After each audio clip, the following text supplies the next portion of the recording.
Hello student, class 9th subject maths exercise 14.4।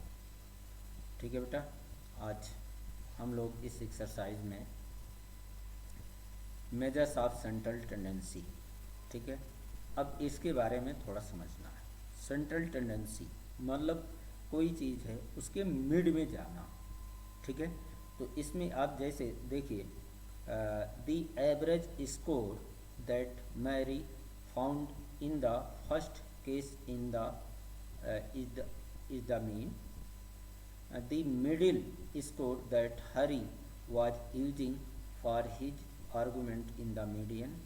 The most often scored marks that Hari used in his scored strategy is the mode. अब आप इस data से समझने की कोशिश कीजिए, ठीक है।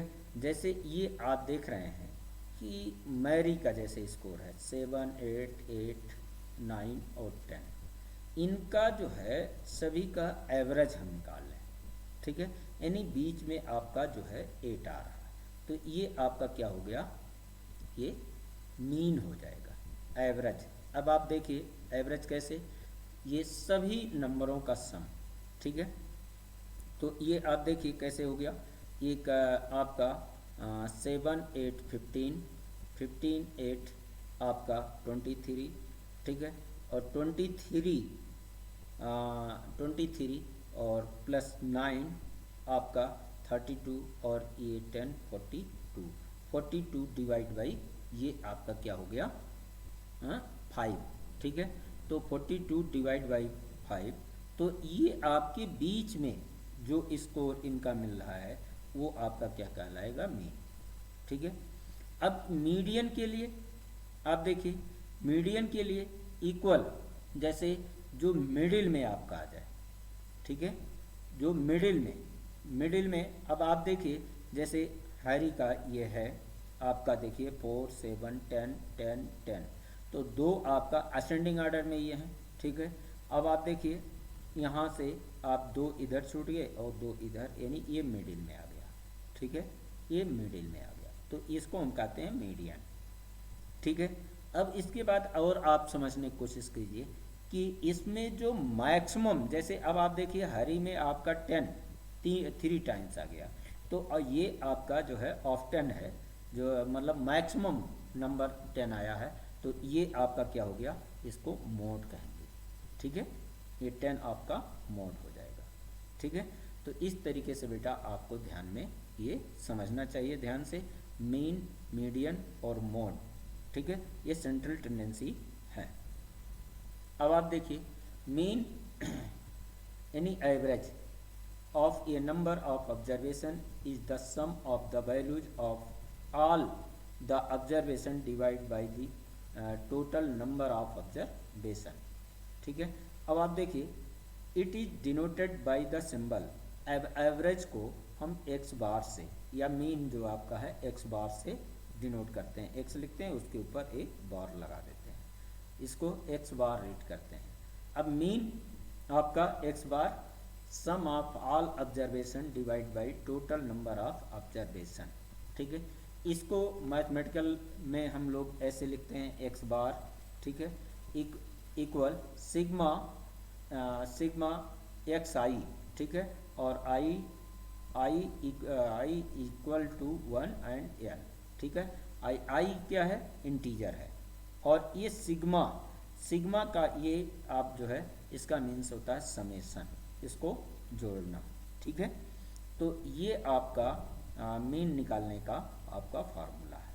यदि आप देखिए दूसरा एक और निकाला जाता है, mean, the mean x bar sum of all observation the total number of observation. अब आपका इसमें फ्रीक्वेंसी और मार्क्स दिए होते हैं, ठीक है, तो उनसे उनका समेशन निकाल करके, और टोटल जो फ्रीक्वेंसी होता है उसका सम, ठीक है, जो आपका टोटल नंबर ऑफ ऑब्जर्वेशन होता है, तो इससे हम ये निकाल लेते हैं। जैसे ये 13 टर्म्स तक के लिए दिया था, 1 आई इक्वल 1 to 13, ठीक है, आई इक्वल 1 to 13 टर्म का, ठीक है। तो ये आप जो है एक फार्मूला ये भी है, सिग्मा, इसको ऐसे जनरल फॉर्म में लिख देते हैं तो भी उसका मीनिंग वही है, sigma f i x i by sigma f i. ऐसे इसको भी हम लोग ऐसे पढ़ सकते हैं, sigma x i by n. ठीक है, एन क्या है, नंबर ऑफ ऑब्जर्वेशन है। ठीक है, अब आप देखिए median, the median is the value of the given number of observation which divides it into exactly two parts. So when the data is arranged in ascending or descending order, the median of ungrouped data is calculated as follows. जब आपका median ये अनग्रुपाइड होता है तो उसके लिए ये आपका है, सबसे पहले जो आपका डेटा है उसको अरेंज करते हैं असेंडिंग या डिसेंडिंग ऑर्डर में। ठीक है, उसके लिए ये हम जो है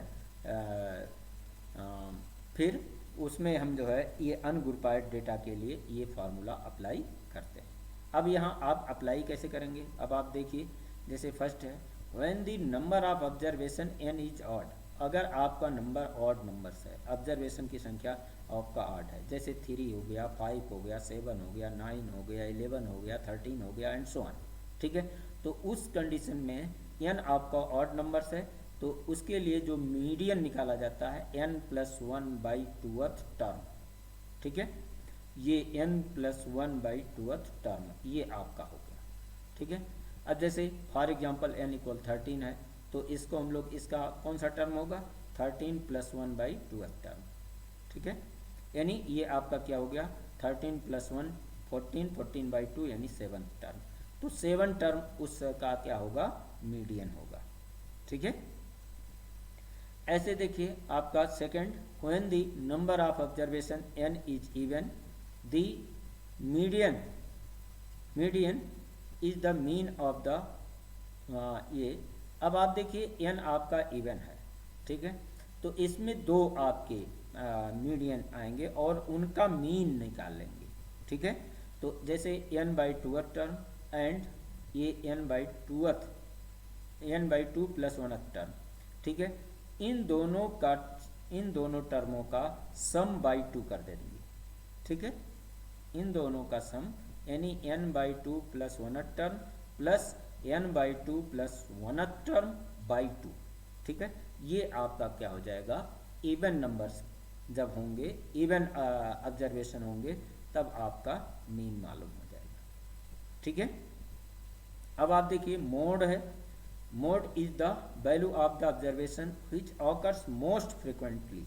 ठीक है, that is an observation with the maximum frequency is called the mode. ठीक है, अब जैसे अभी हाल ही में आपने देखा था कि मैक्सिमम नंबर्स आपके जो है 10 रिपीट हुए थे, 3 टाइम्स आया था, तो 3 वो जो है 10 आपका क्या था, मोड हो गया था। ठीक है, तो इस तरीके से इस एक्सरसाइज में बेटा मीन मीडियन मोड हमें पढ़ना है। ठीक है, आइए अब इससे रिलेटेड कुछ क्वेश्चंस देखते हैं, आपको और कंसेप्ट क्लियर हो जाएंगे। ठीक है, जैसे क्वेश्चन नंबर फर्स्ट है the following number of goals were scored by a team in a series of 10 matches. जैसे ये आपका दिया है find the mean median mode of these scores. तो मीन निकालने के लिए सम ऑफ ऑल ऑब्जर्वेशन यानी सभी को मुझे ऐड करना है। ये आप देखिए जैसे सिग्मा एक्स आई, ठीक है, बाई n, तो ये आप देखिए 2 + 3 + 4 + 5 + 0 + 1 + 3 + 3 + 4 + 3। ठीक है, सबको ऐड करना है। और कितने ऑब्जर्वेशन हैं, 10 मैचेज हैं, तो 10 यानी इक्वल 10 हो गया। तो इनको सबको ऐड करने पर 28/10 यानी 2.8 हो गया मीन। अब मीडियन निकालने के लिए सबसे पहले इस डेटा को हम क्या करेंगे, अरेंज करेंगे असेंडिंग ऑर्डर में। तो 0 1 2 3 3 3 3 3 4 4 और 5 ये लिख लिया, यानी इक्वल आपके ये 10 है। तो यहाँ आपका कौन सा मीडियन n/1/2, ठीक है, या n/2th term plus n/2 + 1th term by 2, तो उसी बाई 2 को यहाँ 1/2 पहले लिख दिया। ठीक है, अब आप देखिए इसमें नंबर ऑफ 10 ये हैं, n आपका 10 है तो ये 10/2, ठीक है, यानी 5th टर्म, और ये फिफ्थ प्लस वन यानी 6 टर्म। तो फिफ्थ टर्म आप देखिए 1 2 3 4 5 आपका ये 3 हो गया, और 6 टर्म भी 3 है, तो ये 3 प्लस 3/2, ठीक है। तो ये 6/2 यानी 3 हो, इसका मीडियन हो गया 3, ठीक है। अब आप देखिए इसका मोड हमें बताना है, तो नंबर आपके जो दिए थे गोल 0 1 2 3 4 5 तक था, ठीक है। तो अब इसमें देखते हैं इनकी फ्रिक्वेंटली, जैसे 0 1 टाइम्स, 1 1 टाइम्स, 2 1 टाइम्स, 3 आपका 4 टाइम्स है, और 4 2 टाइम्स है, आपका 5 1 टाइम्स है। तो मैक्सिमम आपका फ्रीक्वेंसी आप देख रहे हो कौन है, 4। ये 4 टाइम्स आया है, कौन सा नंबर, 3, ठीक है। तो इसका मोड आपका क्या हो गया, 3, ठीक है। तो इस तरीके से बेटा ये हमें सॉल्व करके निकालना है। अब आप देखिए क्वेश्चन नंबर 2, ये आपका है in a mathematic test given to 15 student the following marks out of 100 are recorded. जैसे 41 39 ये आपके मार्क्स रिकॉर्ड हैं, ठीक है। Find the mean median mode of this data. तो मीन निकालने के लिए सम सिग्मा xi/n, ये हम लोग फार्मूला जानते हैं। अब सभी टर्म को ऐड करना है, 41 plus 39 plus 48 and so on, ये सभी को ऐड करके तो ये देख रहे हैं 822/15, ठीक है। तो ये 54.8, ये आपका क्या हो गया, मीन हो गया। अब मीडियन के लिए आप देखो इनको अरेंज करते हैं, 39 40 40 फिर 41 एंड सो ऑन, इस तरीके से असेंडिंग ऑर्डर में इनको अरेंज कर लिया। अब n इक्वल आपका कितना है, 15, तो ऑड नंबर्स है, तो मीडियन n प्लस 1/2 टर्म यानी 15 प्लस 1/2 टर्म यानी एर्थ टर्म। तो एर्थ टर्म आप देखो कौन सा हो गया, 1 2 3 4 5 6 7 8, आप देख रहे हैं ये 52 हो गया, ठीक है। तो 52 इसका क्या हो गया, मीडियन। ऐसे आप जो है इसमें आप देखिए मोड के लिए, ठीक है, मैक्सिमम जो फ्रीक्वेंसी आए तो इनमें आप देखिए 52 3 टाइम्स आया है, तो 52 इसका क्या हो गया, मोड हो गया, ठीक है बेटा। क्वेश्चन नंबर 3 है the following observation have been arranged in ascending order, if the median of the data is 63 find the value of x, ठीक है। ये आपका जो डेटा दिया है ये असेंडिंग ऑर्डर में आपका है, ठीक है। अब ऑब्जर्वेशन आप देखिए 10 है, ठीक है, 10 ऑब्जर्वेशन है, और x की वैल्यू निकालना है। मीडियन आपका दे रखा है, तो मीडियन इक्वल हम जानते हैं 1/2 n/2 term plus 1 n/2 plus 1 term, ठीक है। तो ये आप 10 हैं यानी फिफ्थ टर्म और 6 टर्म हो गया, तो फिफ्थ टर्म आपका क्या हो गया, 1 2 3 4 5 x हो गया, और 6 टर्म x प्लस 2 हो गया, ठीक है। तो x plus x plus 2/2 equal 63। Calculate किया इसको, देखिए 2x प्लस 2/2, 2 कॉमन ले लिया, ठीक है। तो 2 2 ये कैंसिल हो गया, यानी ये आपका आ गया, क्या आ गया, ये आप देखो कि ये आपका आ गया 2 2 2 कैंसिल, यानी x प्लस 1 इक्वल 63, तो ये x इक्वल 63 माइनस 1 यानी 62, x की वैल्यू 62 होगी, ठीक है। Question number 4, find the mode of the following data in each case. अब इस डेटा में आपको ये क्या बताना है, मोड। तो ये डेटा जैसे फर्स्ट आप देखिए, ये आप इसमें नंबर्स जैसे 14 से 17 आप एक फ्रीक्वेंसी टेबल ये बना सकते हैं, ठीक है। फ्रीक्वेंसी टेबल बनाने लें तो 14 4 टाइम्स, 17 1 टाइम्स, 18 3 टाइम्स, इस तरीके से हमने सबको बना लिया। अब आप देख रहे हैं कि 14 आपका मैक्सिमम है जो 4 टाइम्स आया है, तो इसको मोड क्या हो गया, 14, ठीक है। ऐसे सेकंड के लिए आपने 7 9 12 ये हैं, तो इसमें आप देख रहे हैं कि मैक्सिमम आपका 7 जो है 5 टाइम्स आया है, तो इसको मोड क्या हो गया आपका 7, ठीक है, क्योंकि हम मोड इक्वल जानते हैं मैक्सिमम नंबर ऑफ फ्रीक्वेंसी, ठीक है, maximum frequency. Question number 5, find the mean salary of 60 workers of A factory from the following table. अब आप देखिए बेटा, ये आपका मार्क्स एक्स आई है और ये फ्रीक्वेंसी एफ आई दिया है। तो एक फार्मूला अभी हमने देखा था, सिग्मा ये x bar equal sigma f i x i by n. N आपका क्या है, ये सिग्मा एफ आई है, ठीक है, ये आपका सिग्मा एफ आई जो यहाँ, ठीक है। तो इसमें देखिए ये और इन दोनों का मल्टीप्लाई करना है सबसे पहले, ठीक है, एफ आई एक्स आई। अब एफ आई एक्स आई का जो जैसे आप देखिए मल्टीप्लाई करने के लिए 16 इंटू 3 48,000, 12 इंटू 4 48,000, ये आप देखिए 10 इंटू 5,000 यानी 50,000।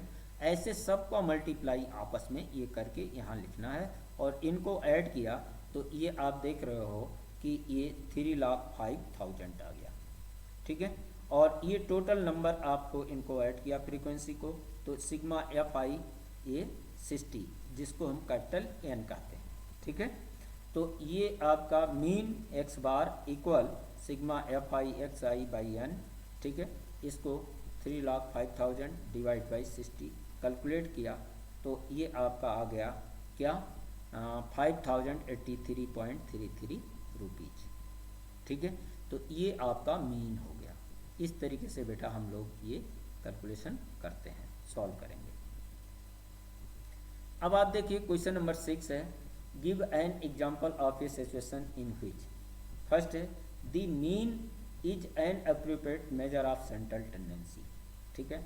तो अब आप देखिए ये appropriate measure of central tendency, इसके लिए आप पढ़ें, इसमें ध्यान दें, ये mean is the suitable measure of central tendency because every term is taken in calculation, it is affected by every item, it can further be subjected to algebraic treatment unlike other measures, that is median and mode.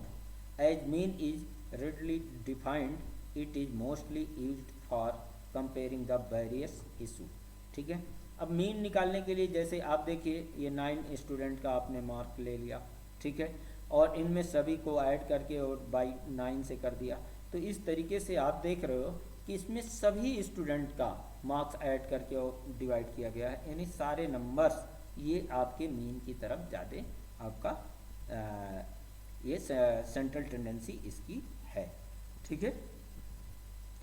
But median के लिए आप देखिए, median ये आप इनका जो है ascending order में करने के बाद आप देख रहे हैं कि ये आपका क्या है, मीडियन 18, ठीक है। तो 18 इनका मीडियन जो आपका देख रहे हो कि ये मिडिल में तो आए, ठीक है। From above example we conclude that mean is readily defined and the marks of this represent the performance of 9 student, but median and mode are not readily defined, ठीक है। अब आप देखो ये बीच में केवल आ गया, ये केवल इसी नंबर्स को रिप्रेजेंट कर रहा है, इनमें इसके लेफ्ट इसके राइट साइड में इन नंबरों का योगदान इसमें नहीं मिल रहा, ठीक है।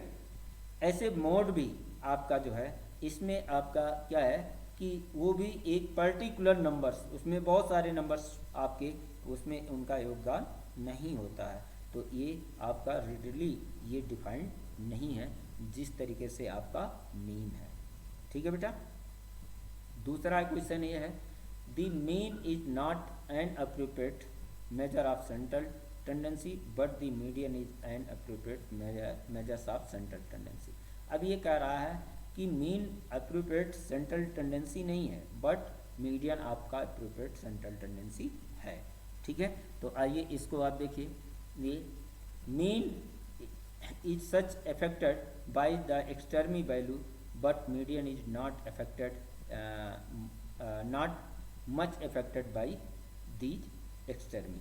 मतलब अब आप देखिए मीन जो है आप जैसे निकालते हैं, मान लीजिए इतने का ये मीन निकालना है, ठीक है। अब इसमें आपका मीडियन जो हो गया, इसमें 1 2 3 4 5 नंबर हैं, 12 आपका मीडियन हो गया, ठीक है।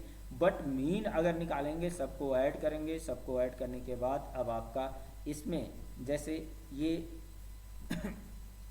इतना ये if be added to values this and this be new mean, ठीक है। अब आप देखिए इसमें इनको जो मीन अगर इनका हम निकालते सबका बाई 5 करते, जो वैल्यू आएगा वो आपका क्या होगा, इसमें ये वैल्यू एग्जैक्ट हो सकता था मिल जाए, हो सकता है एग्जैक्ट नहीं हो। बट अगर आप दो वैल्यू जैसे इसमें और आपने ऐड कर दिया तो न्यू मीन हो गया। ठीक है, अब न्यू मीन ये हमारा जो चेंज हुआ है, अब आप ध्यान दीजिए यहाँ 215.7 ये हमारा मीन हो गया। ये जो बहुत बिगर नंबर है, अब इससे अगर इसका हम कंपेयर करें 4 का, 7 का, 12 का, 18 का, 19 का, तो ये हमारा क्या हो गया, आउट ऑफ रेंज हो गया, जो एक्सटर्मी हो गया। ये आपका इतना सुटेबल नहीं है जितना आपका मीडियन सुटेबल है। ठीक है, तो this is a big changes as compared to the size of first 5 terms mean, but new mean median this is 18 which is not much change as compared to the size of first 5 terms median। ठीक है, अब आप देखिए इसमें बहुत सारे ये changing हो जाते हैं। So we conclude the mean miss represents the result if external values are present in the data। ठीक है, बी है, अब आप देखिए इसमें sometimes mean gives impossible conclusion that is if there are 60, 50, 42 student 3 classes then mean number of student this is 50.67 which is impossible as student can not be in fraction. ठीक है, but median of this is 50। अब आप देखिए इनका भी हम जैसे निकालते हैं तो इस बच्चे का मार्क्स जो एवरेज आया वो 50.67, जो ये किसी भी स्टूडेंट का मार्क्स नहीं हो सकता। ठीक है, क्योंकि ये बच्चे का स्टूडेंट इंटीजर्स में होगा, ये नॉट फ्रैक्शन में या डिसिमल में होगा। ठीक है, तो इस तरीके से आप मीडियन जो है, और मीडियन जब आप देखेंगे तो वो एग्जैक्ट आपका उस बच्चे का मिडिल में जो है उसका नंबर होगा। तो इस तरीके से मीडियन काफ़ी ये क्या है हमारा ये अप्रोप्रिएट है, बट देन मीन। ठीक है बेटा, तो आज इतना ही बेटा, इसी के साथ जो है ये चैप्टर भी समाप्त हुआ। थैंक यू बेटा।